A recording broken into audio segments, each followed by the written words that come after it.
A federal grand jury has indicted New York Attorney General Letitia James on two fraud-related charges. The indictment, returned in the Eastern District of Virginia, accuses James of one count of bank fraud and one count of false statements to a financial institution. James said she will fight the charges. This is nothing more than a continuation of the president's desperate weaponization of our justice system. He is forcing federal law enforcement agencies to do his bidding, all because I did my job as the New York State Attorney General. The indictment comes 2 weeks after former FBI Director James Comey was charged with lying to Congress. The James case was brought by the same prosecutor as Comey's, former Trump personal attorney Lindsay Halligan. It marks another escalation in President Trump's use of the Justice Department to target political opponents and figures who previously investigated him. For more, we're joined now by NPR Justice correspondent Carrie Johnson. So, Carrie, what more should we know about these charges? James says she's going to fight them in court. She's due in court on October 24th in Virginia, and she says she's keeping her job. Jeff, this is a result of a months-long investigation by federal prosecutors in Virginia.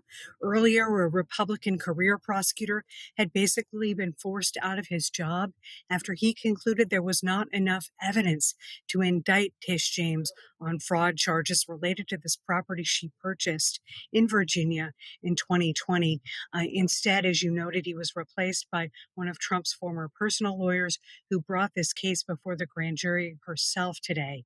And it's the latest in a string of actions following the president's tweets and social media posts to use the DOJ to investigate his perceived political enemies. Well, what does this case, combined with the Comey case, signal about the independence of the Justice Department and the integrity of the federal prosecutorial process under this administration? Historically, presidents since Richard Nixon have tried to keep the Justice Department at least an arm's length away, or vice versa. Since the Trump immunity decision by the Supreme Court last year, where the Supreme Court majority basically said the president can talk with the Justice Department about anything, including investigations and prosecutions, Trump has taken that line to heart and has basically in public directed the DOJ to go after people who investigated him in the past. Trump has also said publicly, these won't be the only investigations we see. And we know that the National Security Advisor and others have been under investigation too. In the 20 seconds or so we have left, what's next? What's the timeline for this case? Is this going to move fairly quickly? This is in the Rocket Docket, the Eastern District of Virginia. I do expect things to move rather quickly here. May not be a trial this year, but possibly early next year. NPR's Carrie Johnson. Carrie, our thanks to you. We appreciate it. Thank you.